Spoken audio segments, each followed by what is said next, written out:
Welcome to the Season 3 of the India Energy Hour podcast. The India Energy Hour podcast explores the most pressing hurdles and promising opportunities of India's energy transition through an in-depth discussion on policies, financial markets, social movements, and science.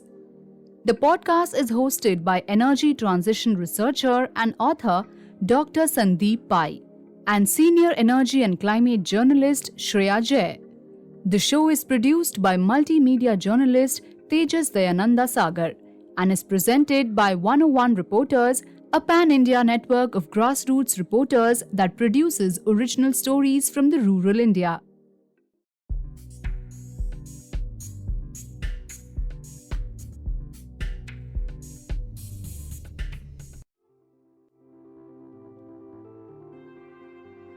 Climate tech is one of the emerging areas in the technology landscape, offering a variety of new age solutions for adapting to changing climate.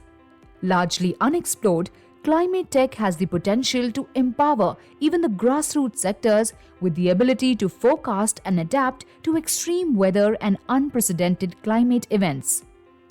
In this unique episode, we talked with Himanshu Gupta, the co-founder of Climate AI, who explained the various facets of climate tech, the emerging AI tools, and how he is deploying it in the sectors he operates. From agri to commodity supply chain, Gupta talked about the various tech solutions that AI can offer for safeguarding against climate risk.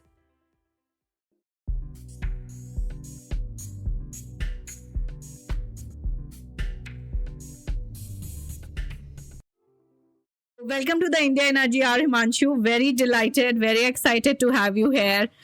Before this, we were discussing how long we have known each other. It's been 13 years. I think at least I was in my first job then, and we just happened to, cross paths in the lanes of Planning Commission, which is now known as Niti Aayog. So the organization we met does not exist anymore, but still. And since then, you have crossed the, boundaries of Indian bureaucracy, gone to academics, became an entrepreneur. So very happy to see your journey and the work that you're doing in the climate tech space, something that remains so much unexplored. So great to have you here, and thank you so much for being with us. And of course, Shreya, thanks for inviting me to the podcast. I've heard great things about the podcast, and also to your point, we started our careers almost together in climate tech 13, 14 years ago. And I used to call us like we were all both like kids back then from a career standpoint. And good to be connected and to see each other's career evolve, but also how the climate tech as a sector has also evolved in the last 10 to 15 years. Definitely. And I think the best way to explain this growth in this sector is through your own journey. You have had a very interesting journey. You're from some of the premier institutes in India and also in the States. Why don't you tell us a bit about yourself? I think our listeners would love to listen about how a boy from Vrindavan went on to start a climate tech startup in the United States. Yes, and the reason I say boy from Vrindavan is, as your listeners would know, grew up in a very conservative household and in a very conservative town where even now I'm still sure like selling eggs and is banned, right? You can't sell eggs in the town for obvious reasons. But the reason I wanted to mention Vrindavan is it's a primarily a religious tourism based economy, and I did not know what California was till I was 20 years of age, right? And the first flight that I took in my life was at the age of 20 when I was coming to the United States for my internship, and this was like a 3-leg flight, and was very nervous. Look, I was more nervous taking that flight than I was nervous starting my career in climate tech. So that's why that background makes a lot of sense, but also defines what I am, because growing in a lower middle class household back in India, and my father did not go beyond high school.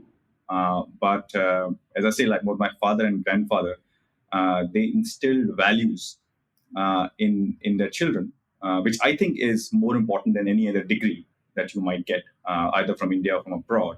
And those values of around like discipline, values of uh, passion for what you do, and values for mentorship, right? Uh, where you know that they knew that they won't be able to help their kids from a mentorship standpoint in education. But they always instill that you find mentors in your life who can help you uh, grow well in your careers. And that's why I think, in my view, values are those values that were instilled in me, and my, of course, my siblings as well, uh, are primarily responsible for whatever success I had and contributions I have made to the climate tech sector. And so, talking about mentorship, over the last 10 to 15 years, I've had opportunity to make incredible mentors, starting with my first job out of IIT Kharagpur. And I call myself a recession baby. Uh, so are like sure, like millions of students who are graduating back in 2008 and 9 call themselves. Um, and and my first job after that was in a French nuclear energy company called Ariba, where I was responsible for making smart grid products, all the way from like soldering wires, chips, coding, um, and and to like eventually selling those products as well in the Indian market. And smart grids as a concept was very new back then. So from there, I can go deeper in the later of the conversation. But then from there, I moved to Planning Commission, started working with Anil Jain, who also appeared on your podcast, I think a few episodes ago. And in the process, I got in touch with Montek Singh Ahluwalia. We worked together along with Anil Jain on Indian Security Scenarios 2047 project.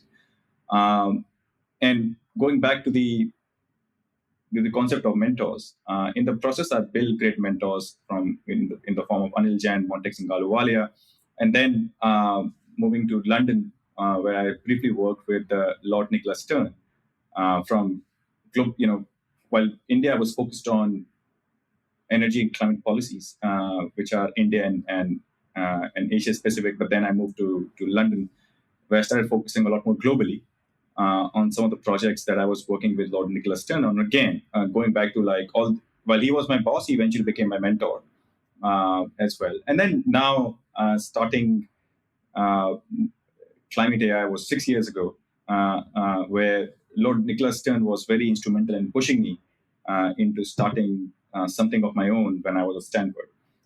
So if I look at my journey, well, I can go into specific parts of my journey, but two or three takeaway which I have was like I talked about mentorship. So I always make it a point to, when I'm moving into a new sector, when I'm moving into starting something of my new or my own or new initiatives, I look down as mentors who can give me right advice. Number one, and making mentors uh, takes patience, takes hard work. Number one. Number two is the passion. Uh, I've never been attracted by the herd mentality, and so to say. When I was graduating from IIT, the herd mentality was to start your careers in investment banking in Goldman Sachs, Morgan Stanley, just like a lot of IITs do. But I never wanted to do that. I was always passionate about energy and electrical engineering as a child, and I'm lucky to have still been able to pursue that passion even till now. And this is the second part, and third part is which also defines my journey is that I always tend to make my goals in a 10-year interval, right?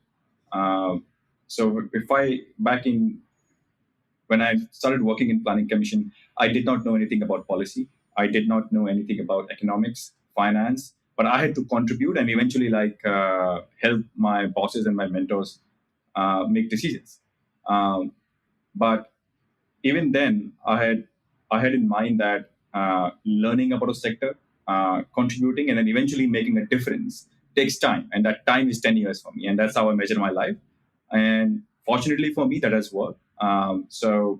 Started in engineering, reached the highest forms of engineering, started in policy, reached the highest form of policy by working with Vice President Al Gore in climate, in his private office, and that's again my job in uh, role in climate AI when I launched this company, where we are creating a new category called climate adaptation tech, which doesn't exist. But I also know that creating that category takes a lot of time, a lot of patience, a lot of hard work, and I've given myself 10 years to do so.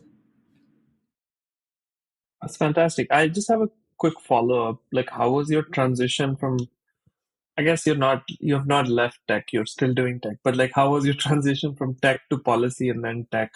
Do you still do any policy work? And like, it's always. I have also switched 1,000 times my fields. I find the switching quite complex and challenging in the beginning, but then you kind of start to enjoy. I mean, climate itself is an interdisciplinary topic, so having the lens of both technology, policy, social side, it's good.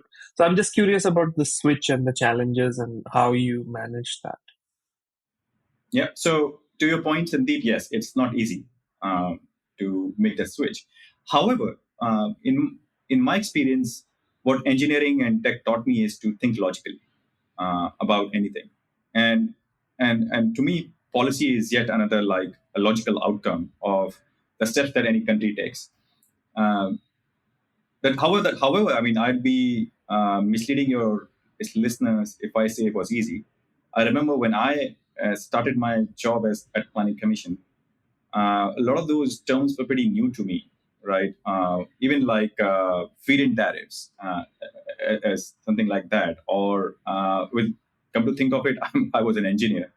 I could talk about chips and C++, and wireless communications. I could not talk about GDP and its impact, like low carbon policy and yada yada yada. So I still remember those days. Planning Commission office would start at 8:30 or 9 in the morning. I would be there at 7 in the morning. From 7 to 8:30, I would be just watching a lot of YouTube videos, learning. I've been watching lectures from MIT from 7 to 8:30 about like one subject, let's say solar and solar policy, what's happening in solar and how do you understand solar policy first from first principles, right? So that's how I would start. And I was a very curious person. I'm still a very curious person. In a lot of meetings which I would have inside Planning Commission, I would ask questions. I was not afraid to ask stupid questions, and that's also like an important thing. The moment you think about just asking smart questions, then you are inhibiting your learning quite a bit. So, so that was the second principle I had, which allowed me to learn very quickly about policy making. And third, of course, being immersed. They say like if you have to learn swimming, the best way is to like someone were to push you into a swimming pool and to figure out how to swim. And that was my experience working in policy in Planning Commission, where I had to contribute policy memos. The good thing was, again, what I brought to the table to Planning Commission was my deep understanding of the technology world. Like how much time does it take to build a technology? How much time does it take to deploy the technology at scale? What are the challenges that come up? And how do you how does the industry respond to it? Like I remember smart bids was a very new term to a lot of people, and I remember the questions that used to be asked to me, like, okay, so what is a smart grid? Is it like a so are you saying that our grids are not smart, right? So those are the questions that used to be posed to me, and not to make fun of those questions. I think those are genuine questions. So uh, it's basically I brought that's what I brought to the table and to the planning commission. And kudos to my mentors who actually were very patient with the questions I would ask them about policy terms and so on and so forth, and they will take out time to explain to me. And this entire so we both fed off each other, where I learned a lot about policy, and my bosses learned a lot about technology from me. So it was a great match. In that spirit, let's try to understand what is climate tech. Let's get into the weeds of the topic a bit. Start from first principles. I like the word first principles that you use. Start from what is climate tech?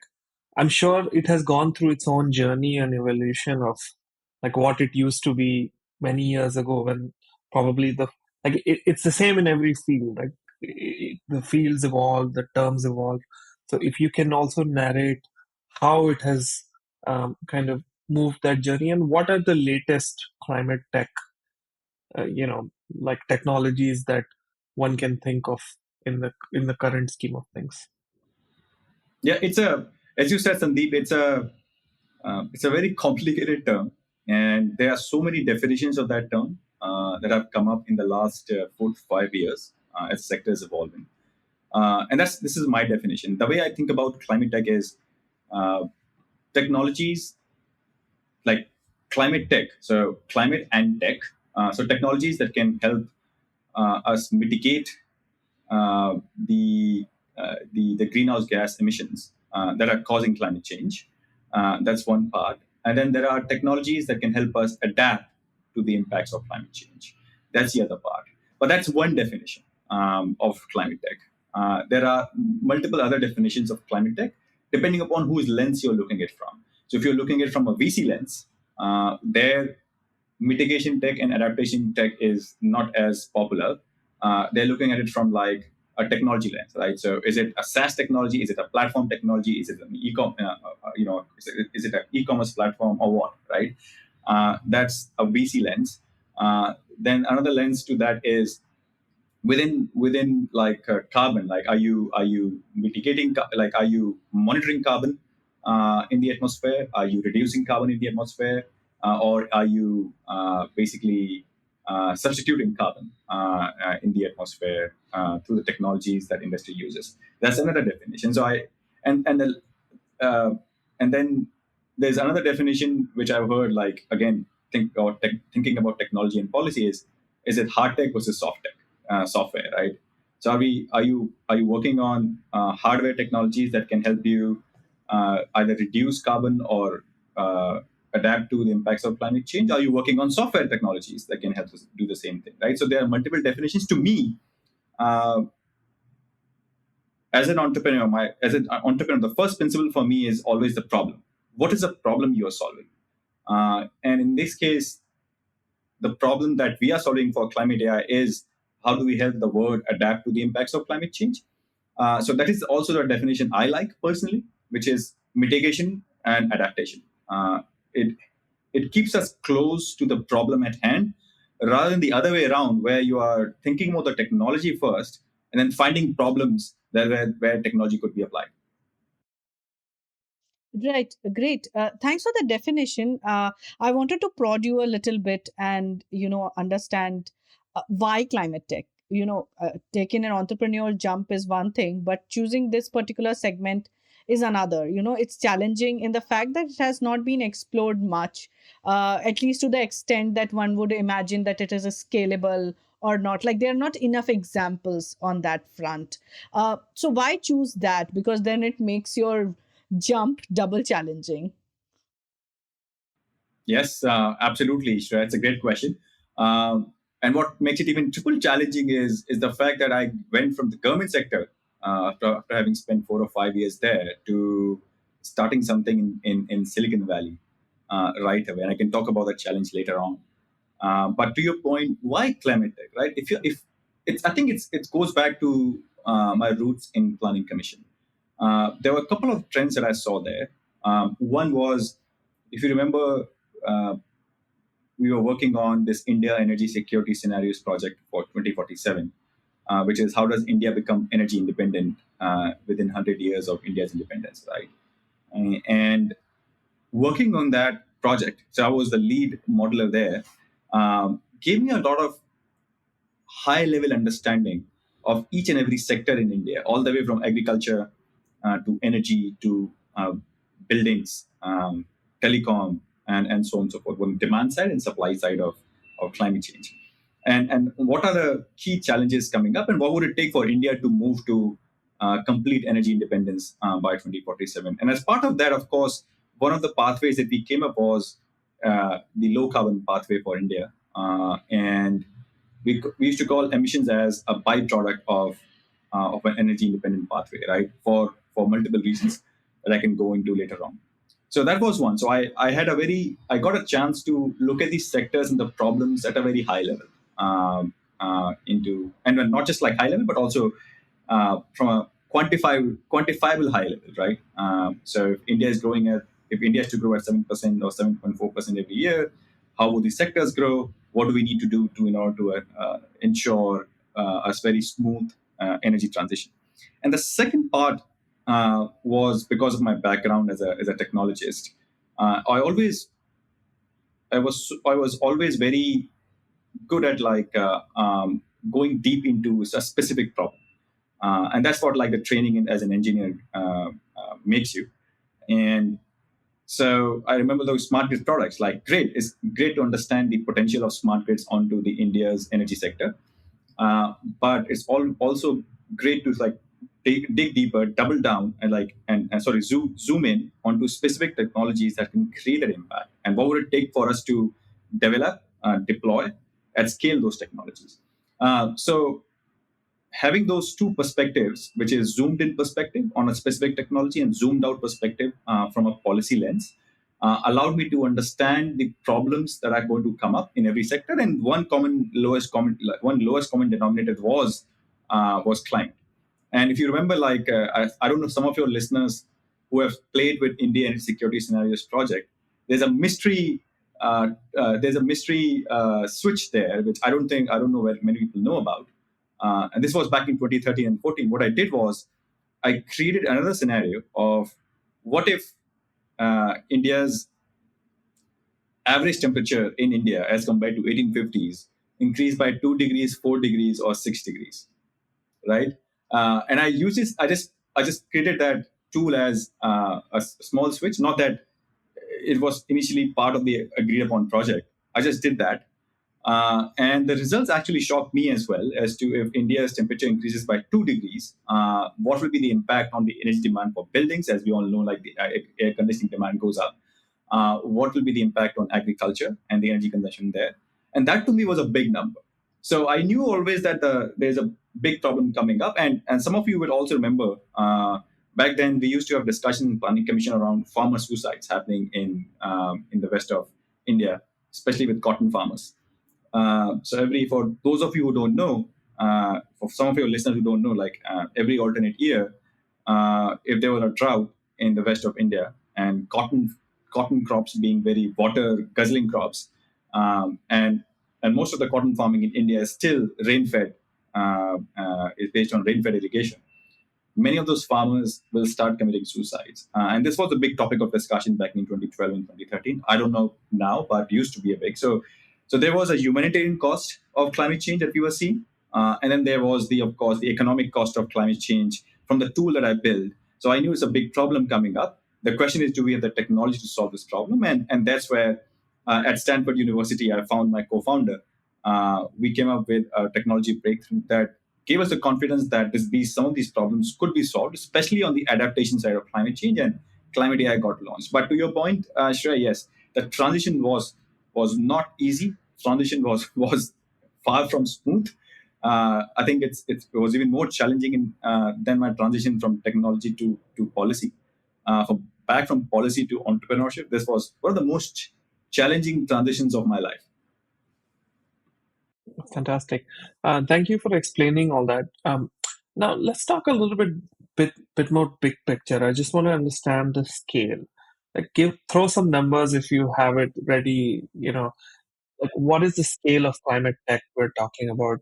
If you can provide both the global context, but India and US, like some key geographies. Like what is the scale of climate tech investments happening, or entrepreneurship, and what is the scale required to meet 1.5 or 2 or Paris Agreement, for example? Is there any quantification of any of that? Yeah. So again, there are two ways of quantifying it. One is, of course, the policymakers' way, and the second is the entrepreneurs' way, right? let's start with the policymakers way of quantifying the opportunity in climate tech. So currently, our emissions, like we are pumping 36 gigatons to 37 gigatons of emissions into the atmosphere, and everyone knows that for each and every country, like globally, we have to achieve net zero either by 2060, 70, 2100. That could be debated, but this has to be done annually. So let's say in the next 5 years, these emissions keep on increasing to 42 gigatons. We need to reduce and sequester 42 gigatons of carbon from the atmosphere. Now, at a very conservative price of $40 per ton, basically you can do the math. We are looking at close to $1.6 trillion, if I'm not wrong. So 42 gigatons multiplied by $40 per ton, that's close to 1.6 trillion dollars of annually of investment that needs to happen, right? Of value that needs to be created.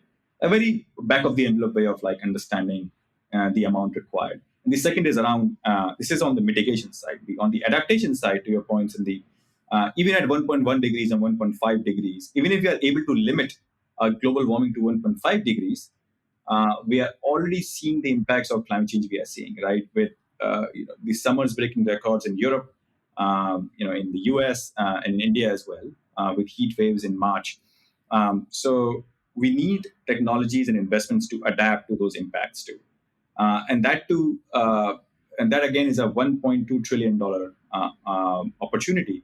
And again, it's a back of the envelope calculation and from a policymaker's view, because every year there's $1.2 trillion of losses happening in supply chains because of extreme weather, right? So if you basically want to reduce those losses, but also create more value, this is the minimum you basically an opportunity that exists. Now the opportunity could be even higher in adaptation, right? So that's you can think about the scale of opportunity that exists in the sector, and I think there'll be at least 100 unicorns that would be created over the next 30 years to basically deliver on this opportunity that exists.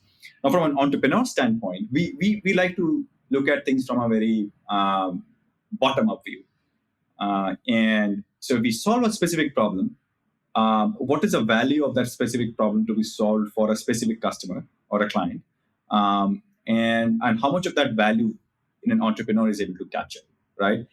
So, for example, with climate AI, we have seen that if out of those, let's say we are helping food companies both monitor as well as reduce the impacts of climate change on their food supply chains. And we have seen that based on the existing contracts that we have with food companies globally, and we multiply them with the number of food companies and agriculture companies we can work with, and then you further scale that to the number of energy companies, manufacturing companies that are going to have similar problems or already having similar problems. We look at this as a $93 billion market opportunity for climate AI alone.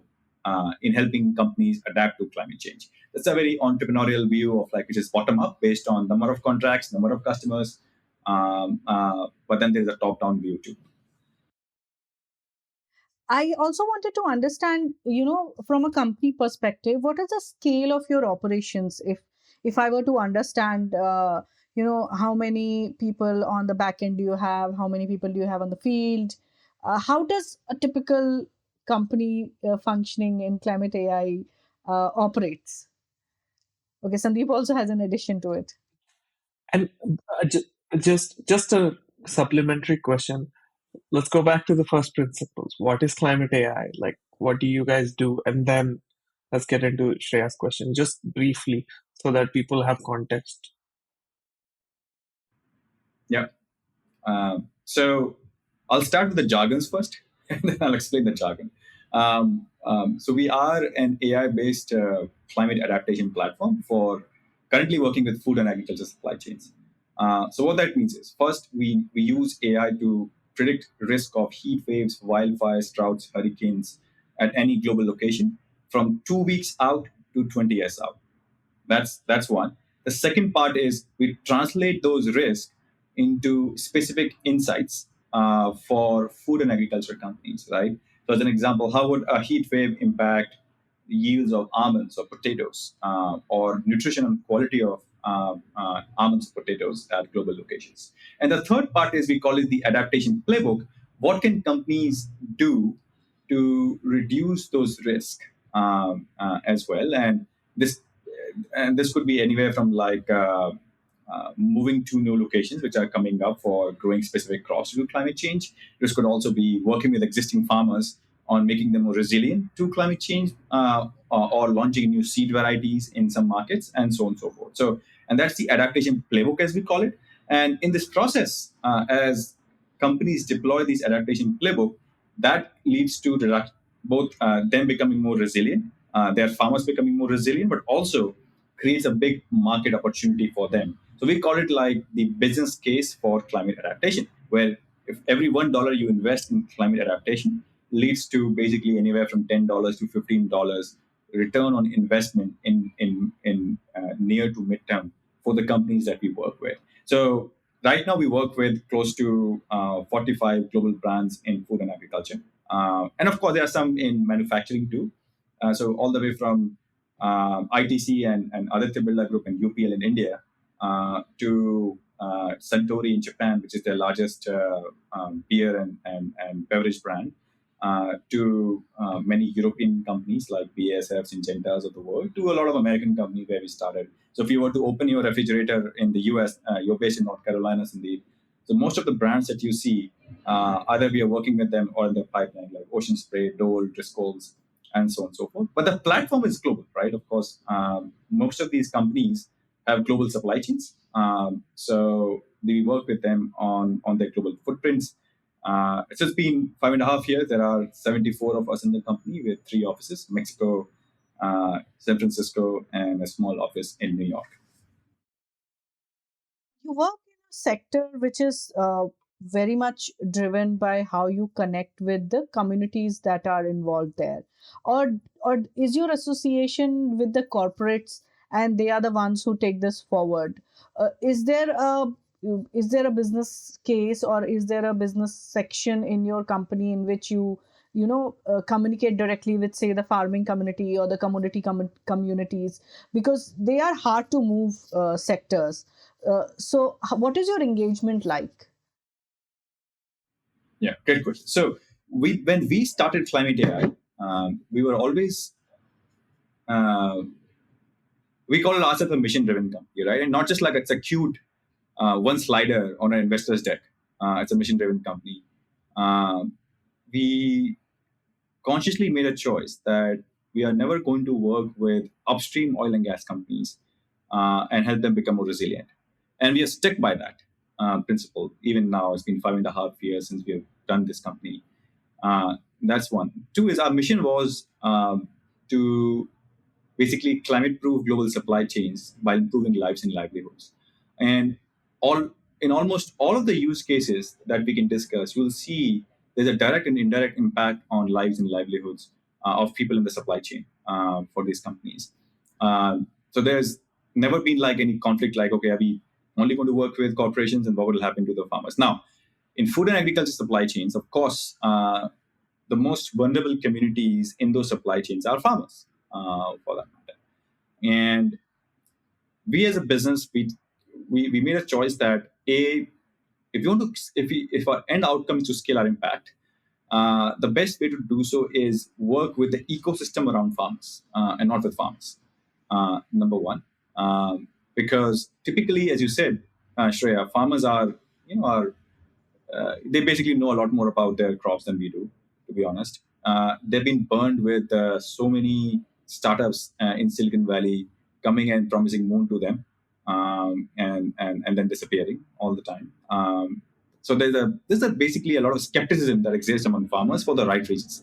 And I'm not even talking about smaller farmers in India or Latin America, which basically don't even have any capacity to pay as well, right? And they are so much busy in their day-to-day lives. Forget, like, they don't even have time to basically adopt a new technology, for that matter. So we said, like, we work with ecosystem around farmers, which is food companies, seed companies, fertilizer companies, processors and packers.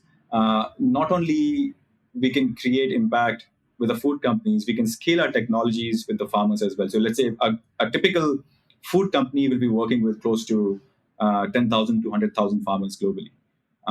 And because their agronomists have trust with the farmers, what happens is in the first 2 years, these companies are testing our technologies internally, and if they see value in it, then they say like, okay, now we can deploy these technologies with the farmers as well, because vetted and coming from them. So it helps us get scale and break that barrier of trust with the farmers too. So that's our, now we are basically, so as I said, we work with 40 to 45 food companies.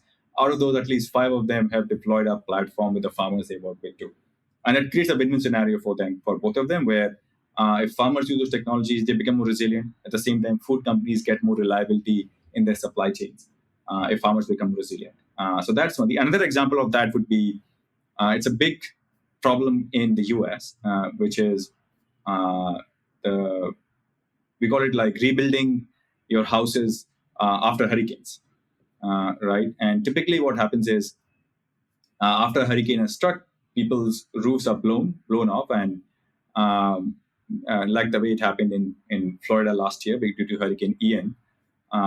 And so suddenly the demand for building materials spikes up, right? So you see, like you will see, like you would have seen YouTube videos of queues of people lining up outside the retailers, and going back empty-handed because there's no material left. The material could be roofing shingles, could be cement, could be mats, right? So we had this company that come to us and said like, hey, can we use your platform to help optimize our sales inventory across those multiple regions in the US based on the hurricane risk. So if, let's say, there's a high risk of hurricane impact in Florida, so can we have more inventory in Florida 2-3 months out? And if that happens, then not only that building materials company gets more revenues because of it, but also they help their customers, which are pretty typically house owners, rebuild faster as well.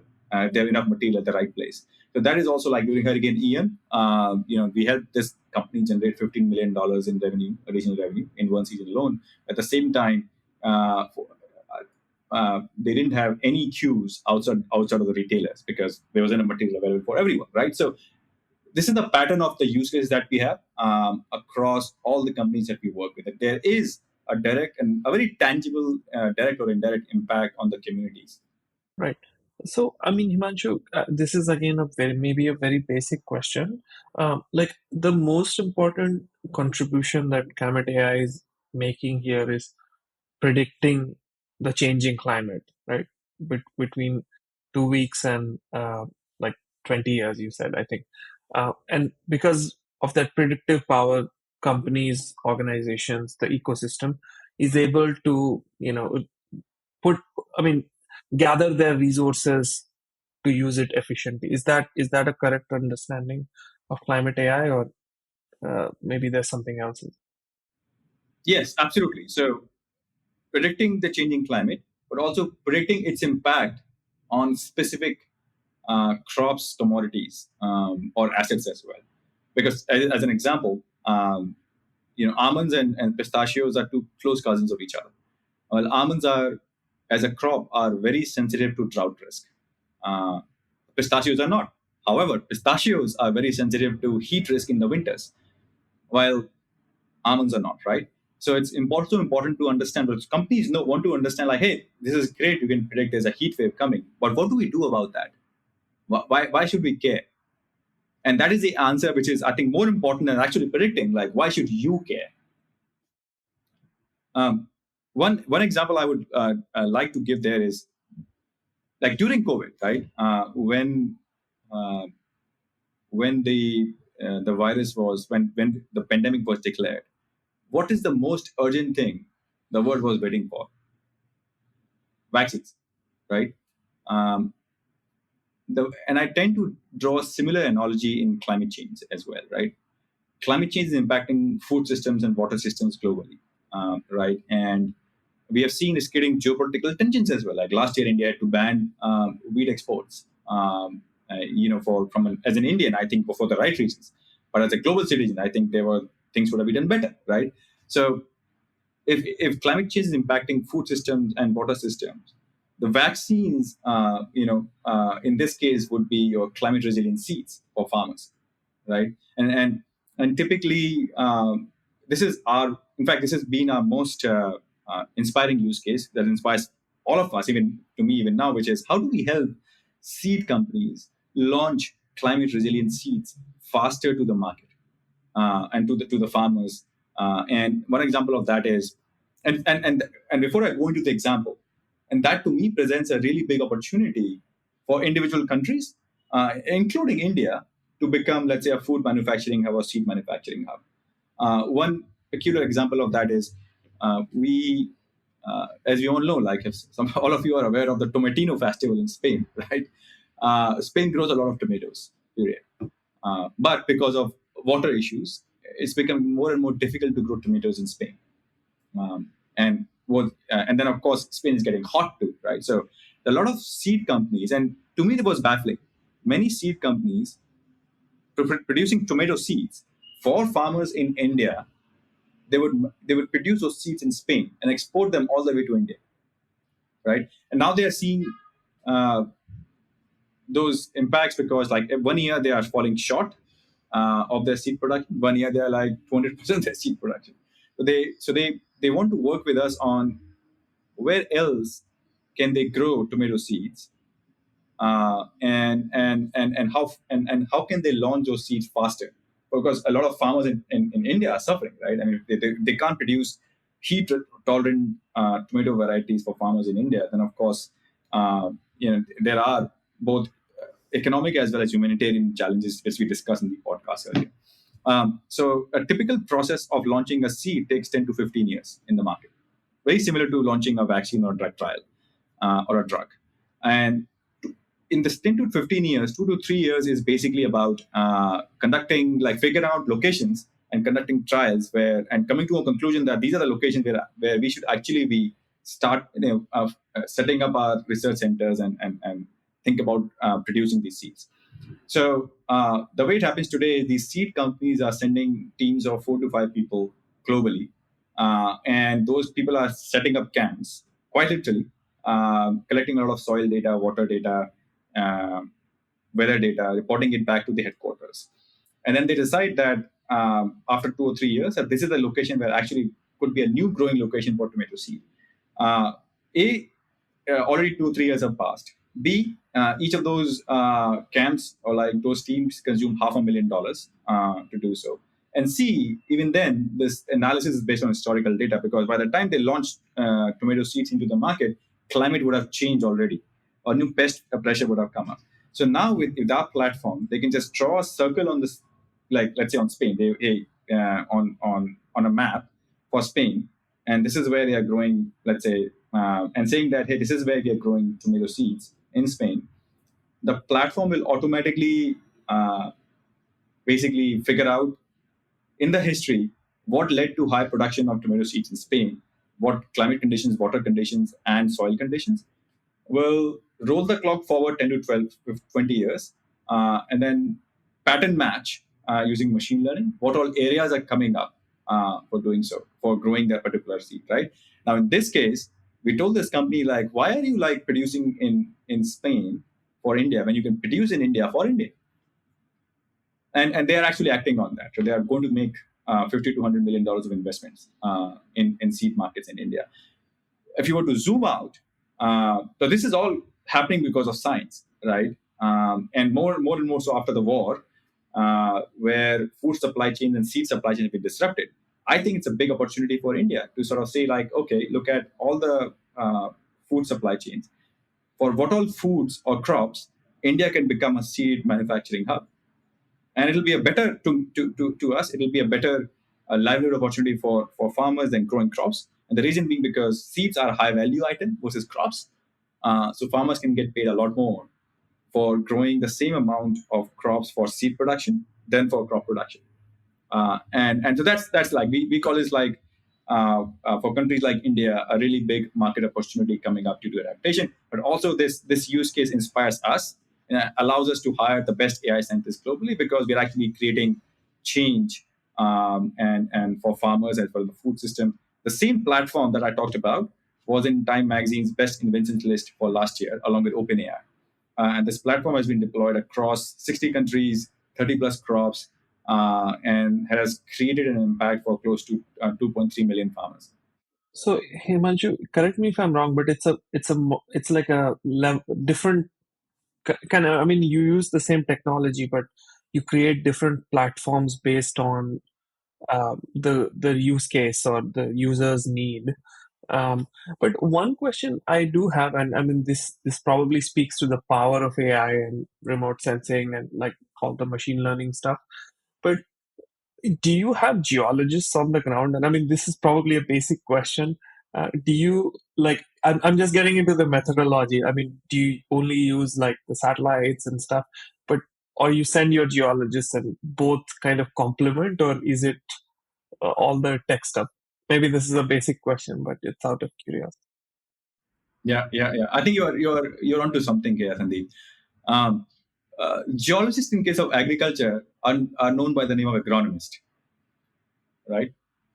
Well, geologists are very good at just conducting a lot of research on rocks and figuring out their chemistry. Agronomists are very good at figuring out Right. the I chemistry meant of soil agronomist. I mean and geologist. its I was in interaction with mining crops. mode, but I Yeah, meant the same. Yeah. no, I understand. Yeah.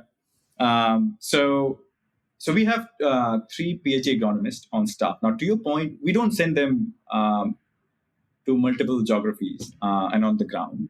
And the reason being, because we don't need, for our work, we don't need to give a centimeter or meter by meter predictions, right? We are giving predictions for a specific region. The region could be, let's say, a 25 kilometer or 25 kilometer. At that resolution, a lot of those soil maps are available globally, right? Which we can tap into. There are databases from Food and Agriculture Organization that are available that we can tap into. So we have, over the last 6 years, we've collected a lot of that data. Number one. Number two is we work with a lot of food companies who have their agronomists on the ground, right? And they are there are agronomists which are focused on, I don't know, Maharashtra, and there are agronomists which are focused on Gujarat, right? And they've assembled know-how and expertise for the last 20, 30 years. And it's a very valuable expertise and know-how, which AI can learn from. So basically what happens is, if our AI is generating some insights and prediction, we can test it with those agronomists, with those food companies, like, hey, is this aligned with what you have seen over the last 10, 20 years in your region? And more often than not, the answer is yes. And this is where our value comes, where these agronomists say, okay, it took us all these years to figure this out, where this AI can do that in minutes. So it's not replacing them. It's actually making their jobs a lot easier, where an agronomist, let's say, even focused on Maharashtra, can focus, from a 20 kilometer resolution standpoint, can focus on the problematic areas of Maharashtra rather than acting blindly.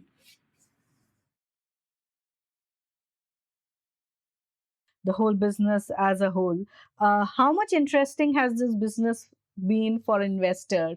According to your website, you have a stellar list of investors, including Robert Downey Jr. himself, which is one of the celebrity investors in your company. But apart from that, how has your experience been in the investment community? How do they perceive, first of all, climate tech?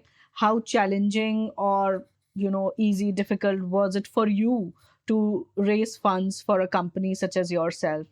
Give us an overview on that front. Yeah, this is also the most sensitive nerve that I have, and you touched upon that, Shreya. So when we were launching Climate AI out of Stanford University, and we started pitching Climate AI to some of the Silicon Valley investors, and this I'm talking about the end of 2017 and early 2018s, the response that we would get was, are we running a nonprofit? Right? And no one actually thought that people would be willing to pay for it. And for in the VC world, climate tech was a very new term, right?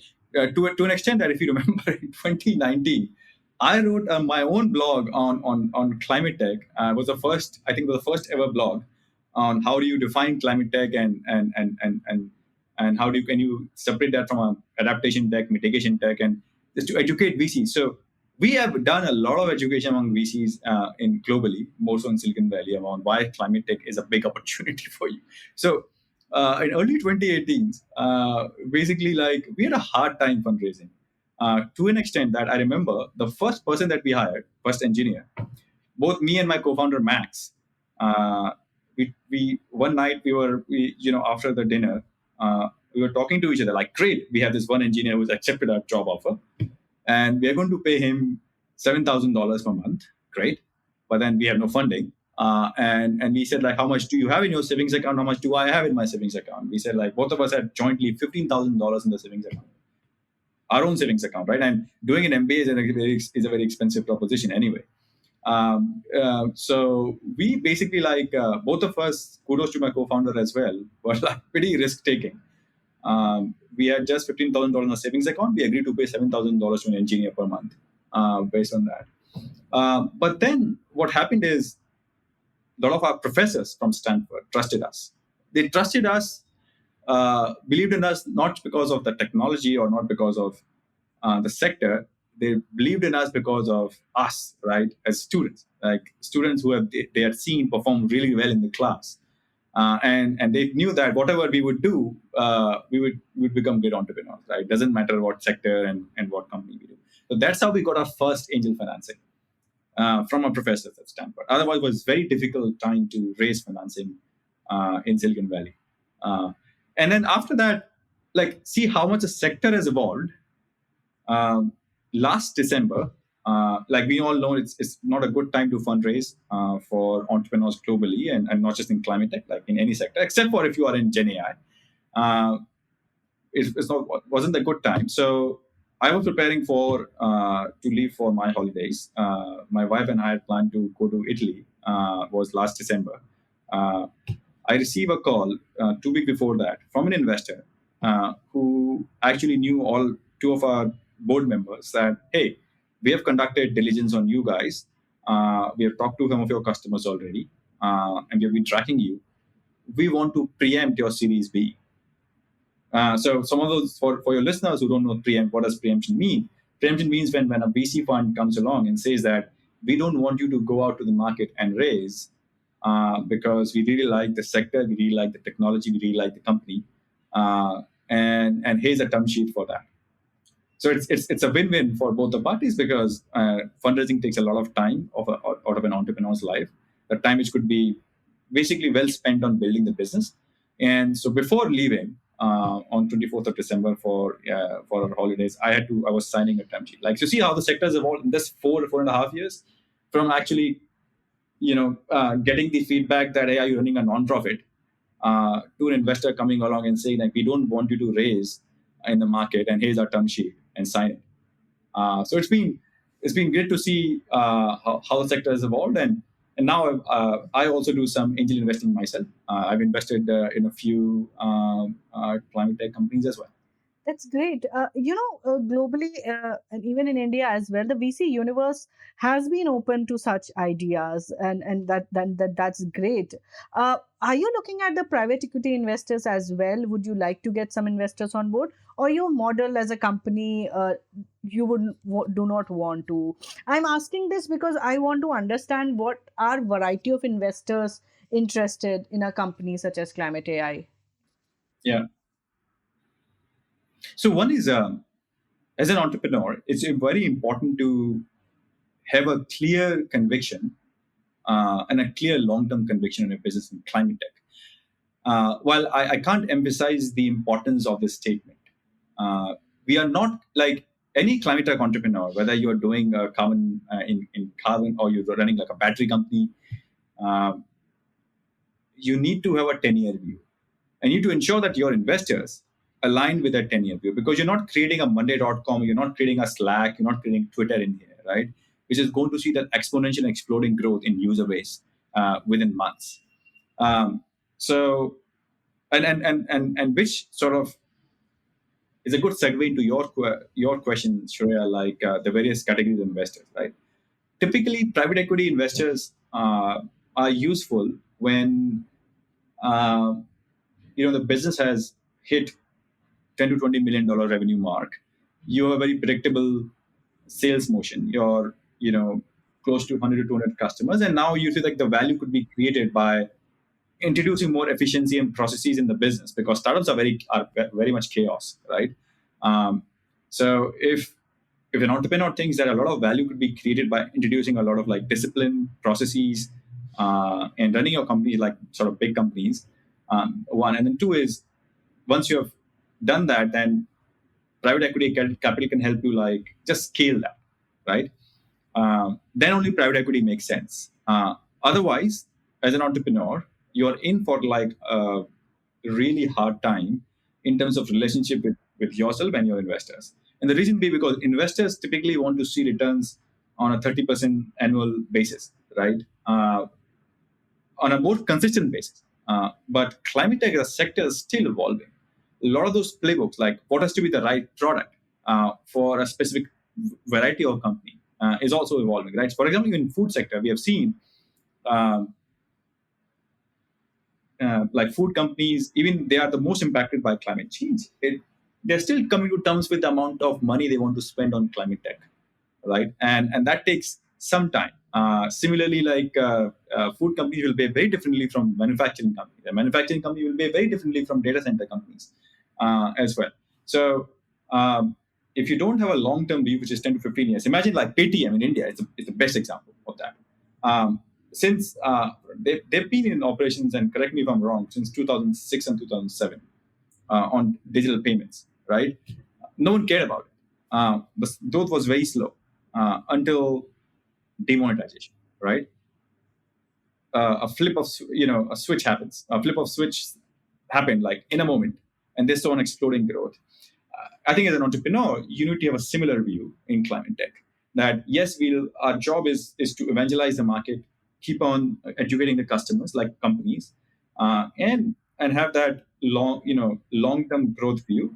And there will be one inflection point when the companies will be like, every company on this planet Earth would want our technology, right? And depending upon which specific technology you are developing in climate tech, that inflection point either is already there or might be 5 years away or 6 years away.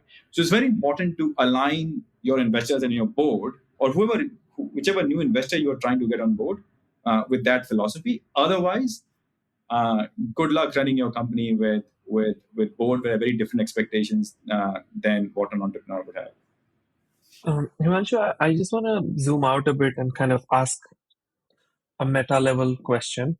I mean, one thing is that in general, and correct me if I'm wrong, but climate finance and climate work is very mitigation focused, because a lot of people can see, I mean, whether it's deployment of solar, can see some returns, right? Was it a challenge to get into adaptation space, because and to create and show value for the customers? I mean, if there is money, then the others will come in. uh, did you face any of those challenges, or it was very clear the product that you were selling, or like the value proposition was clear, so it didn't matter whether you were in the adaptation space versus mitigation space? Absolutely. I think that's a great question, Sandeep. And the reason I say it's a great question, because my work used to be in mitigation space in planning commission. Even when I worked with Lord Nicholas Stern, was all about creating low carbon pathways for cities, for countries, for various sectors. I remember a time when I pitched this idea to the CEO of Alstom. I used to know him really well in Paris, and this was back in 2014. I said, like, hey, whatever I've done for India in multiple countries, I can do the same for your company as well. Figuring out where, sort of giving you a carbon picture of various processes and factories that you have in your company, and how would you get to like the reduced emissions. And his answer was like, I know you're going to Stanford for start your MBA.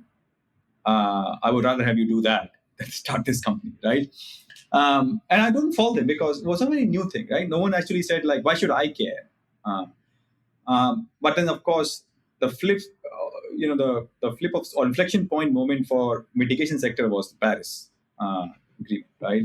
And suddenly it became onto these companies that, hey, if you for what for consumer reputation reasons or reputation reasons, regulatory reasons, or for consumer reasons, which are millennials, right?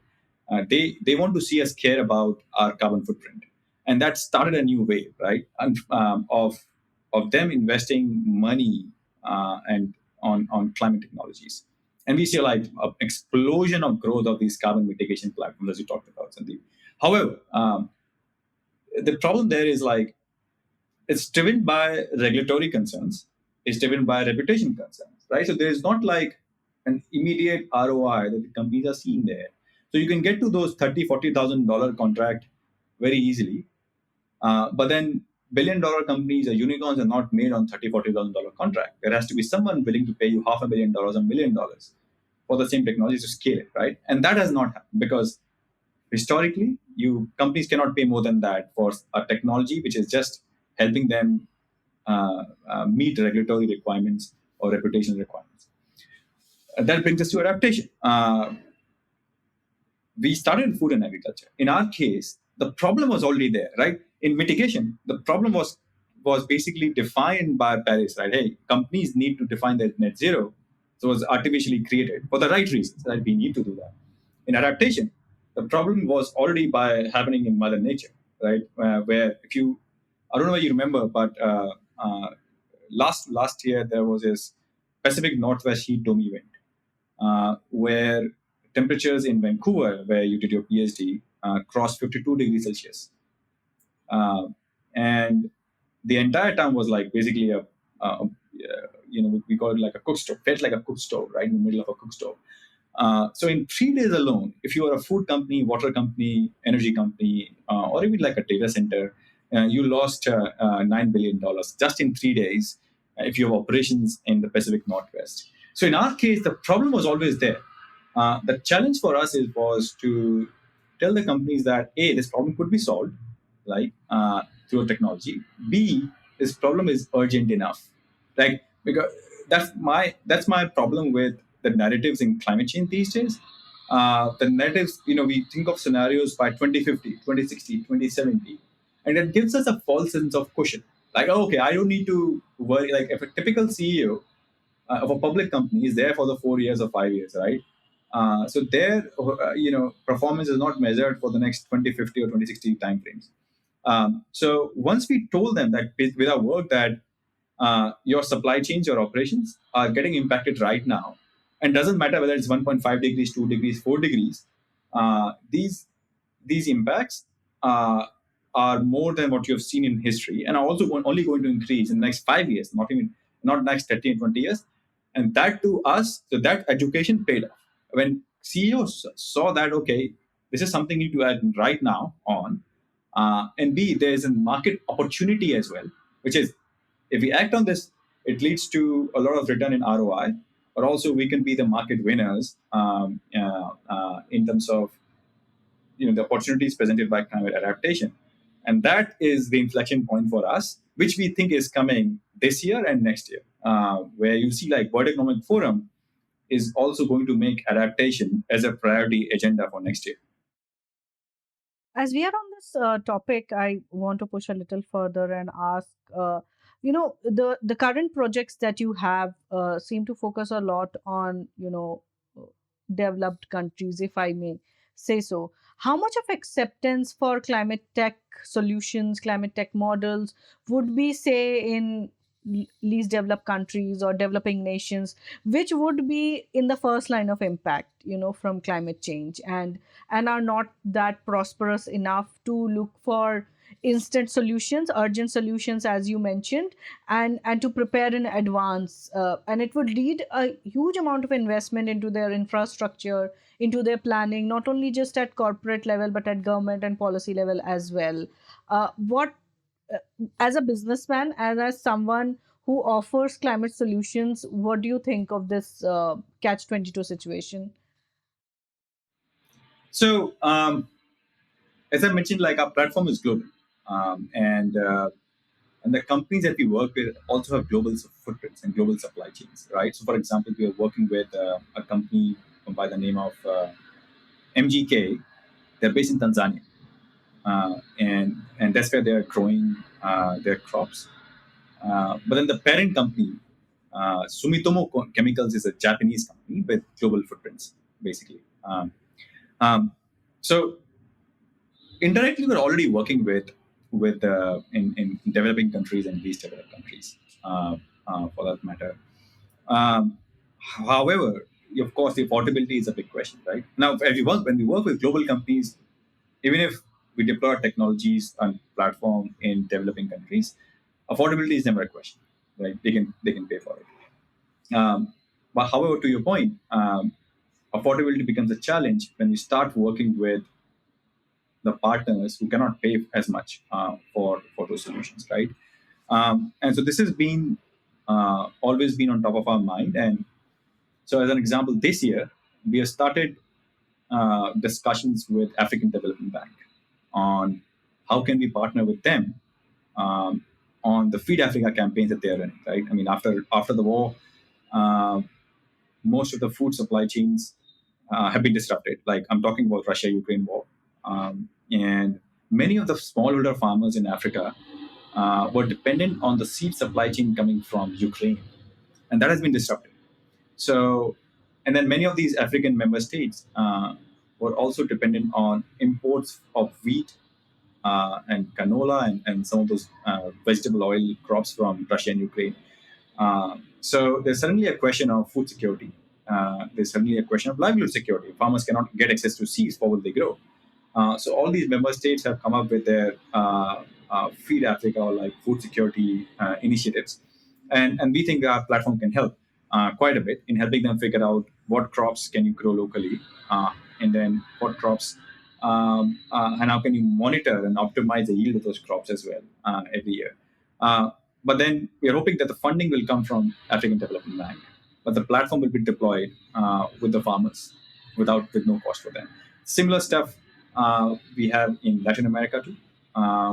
And um, last year, I think when I met uh, uh, uh, Miss Sitaraman in DC, Washington, and she was here. We talked about a similar model, like how can we work with Ministry of Agriculture in India, and where some of that funding could come from World Banks and the likes, or from local.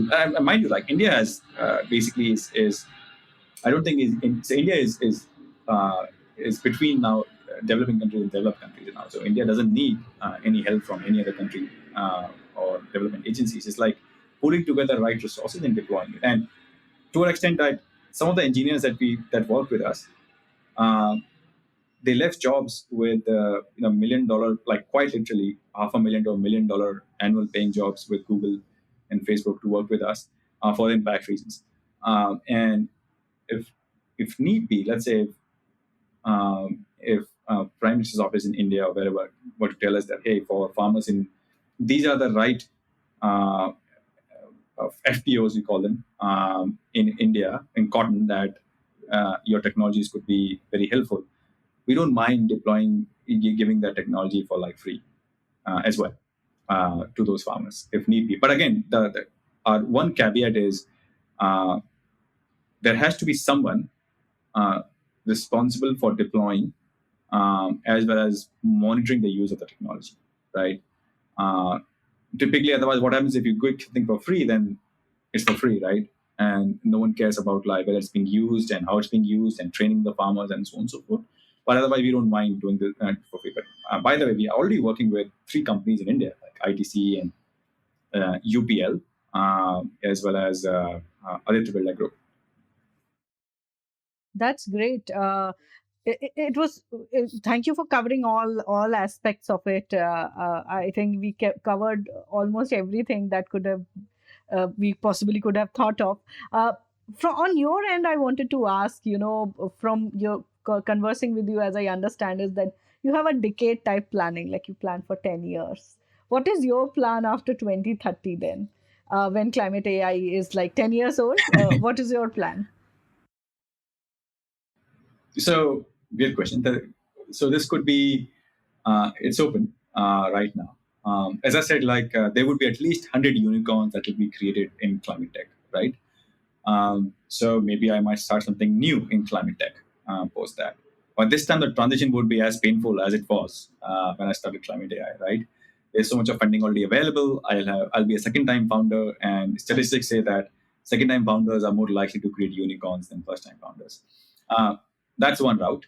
The second route could also be I have this deep desire to come back to India, in this time in a policymaker role, and because I think that uh, climate is going to be there has to be a separate ministry on climate, and not just because it's a big concern for India, but also I think it's a big opportunity for India to go out and basically be more aggressive in the climate negotiations, right? And it's also a big economic opportunity for India as well. So if there is, and no one can predict what will happen in the next 8 to 10 years, but if there are some right channels, I might want to come back to India as well in the policy making role, especially after my exposure globally. And I think I could contribute a lot to India.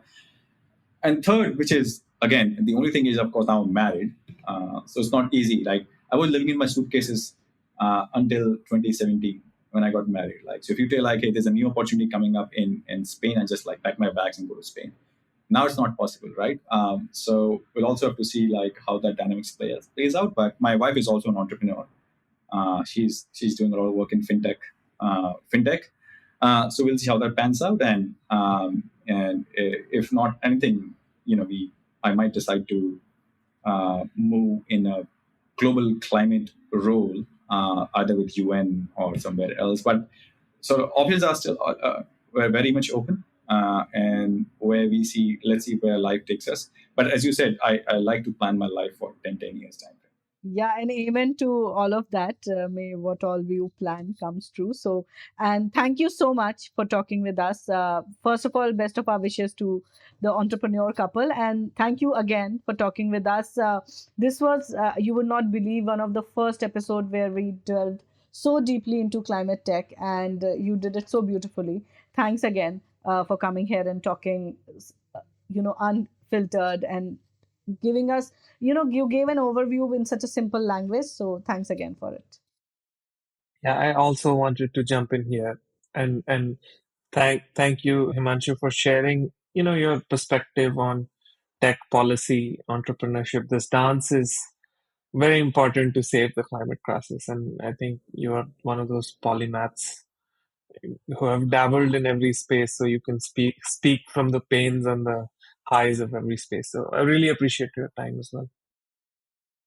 Of course, and thanks for having me here, and great questions. I hope your listeners benefit. I know there is a burgeoning climate tech community in India, and happy to be of help with my experiences. It's been pretty intense last 4 years, but I hope so in whatever way I could help. But also, like, you're running a great program, both of you. And of course, as I said, Shreya and I we were kids in our our career in climate tech. So it's good to see each of our paths evolve in similar and yet different ways. And that cross again, thanks to this podcast. Thanks to this podcast. Thank you. Thank you for listening to the India Energy Hour. Subscribe to this channel to never miss an update. To drop us a feedback, visit our website or write to us at theindiaenergyhour@gmail.com. We are on Twitter. You can follow at TIEH_podcast and get in touch with the two hosts at Shreya_Jay and at Sandeep Pai with a double I.